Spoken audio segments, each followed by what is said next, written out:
Halo semuanya, ketemu lagi sama saya Putu Putra.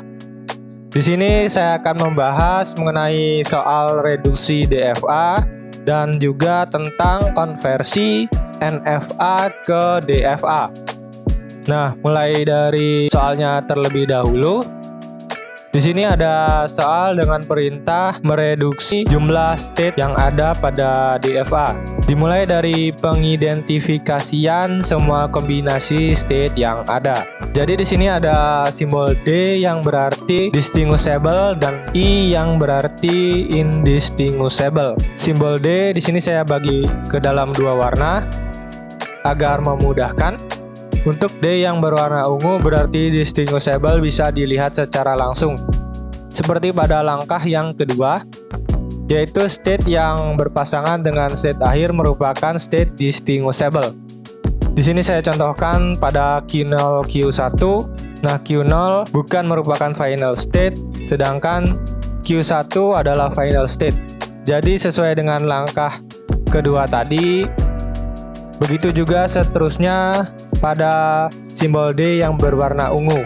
Nah, sedangkan simbol D yang berwarna hijau itu masuk ke langkah ketiga, yaitu untuk pasangan state yang lain jika masing-masing state mendapat input yang sama, maka apabila satu state mencapai state akhir dan state yang lain tidak mencapai state akhir, maka dikatakan distinguishable. Contohnya terdapat pada Q0, Q4. Ini keduanya bukan merupakan final state, maka dibuktikan dengan keduanya itu diinputkan dengan 0 dan juga 1. Jadi Q0 jika diinputkan dengan 0 lalu ke Q1 yang merupakan final state, kemudian Q0 diinputkan dengan 1 lalu ke Q2 yang merupakan final state, berarti jika Q0 itu diinputkan pada 0 dan 1 itu menuju ke final state. Sedangkan untuk Q4 nya jika diinputkan 0 lalu ke Q5 yang bukan merupakan final state, dan jika diinputkan dengan 1 maka menuju ke dirinya sendiri yang merupakan bukan final state. Nah, jadi kesimpulannya yaitu Q4 diinputkan dengan 0 maupun 1 itu bukan menuju ke final state. Jadi Q0 dan Q4 ini juga disebut dengan distinguishable. Begitu juga seterusnya dengan D yang berwarna hijau lainnya. Nah, untuk indistinguishable sendiri saya beri simbol I dengan warna merah seperti pada Q1, Q3. Jika diinputkan dengan 0 dan 1 itu menuju ke final state. Nah, dimulai dari Q1 itu inputkan 0 maka menuju Q3 yang dimana merupakan final state. Kemudian Q1 diinputkan dengan 1 menuju Q6 yang merupakan final state juga. Lalu untuk Q3 diinputkan 0 maka ke dirinya sendiri yang merupakan final state. Kemudian diinputkan 1 menuju ke Q6 yang juga merupakan final state. Jadi untuk Q1 dan juga Q3 itu merupakan indistinguishable.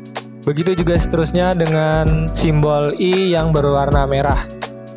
Kemudian kelompokkan state yang indistinguishable.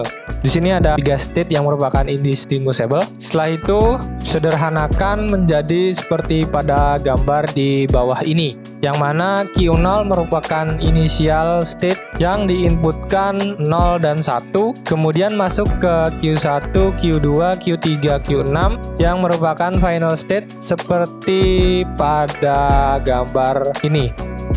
Selanjutnya yaitu pembahasan mengenai konversi NFA ke DFA. Dari suatu mesin NFA dapat dikonversi atau dibuat menjadi suatu mesin DFA yang memiliki kemampuan menerima bahasa yang sama atau ekuivalen. Berikut adalah contohnya.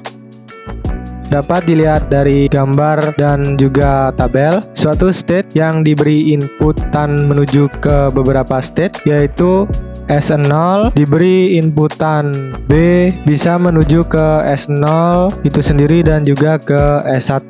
Lalu dikonversi menjadi ke DFA dengan cara membuat state baru seperti pada gambar ini. dengan cara menggabungkan S0 dan juga S1. Lalu untuk state S0 S1, jika diberi inputan A, maka hasilnya adalah gabungan dari S0 dan S1 yang diberi inputan A, yaitu S0 dan S1. Lalu untuk state S0 S1, jika diberi inputan B, maka hasilnya adalah gabungan dari S0 dan S1 yang diberi inputan B. Terdapat pada gambar ini. Nah, mungkin segitu saja pembahasan dari saya. Sampai jumpa di video selanjutnya.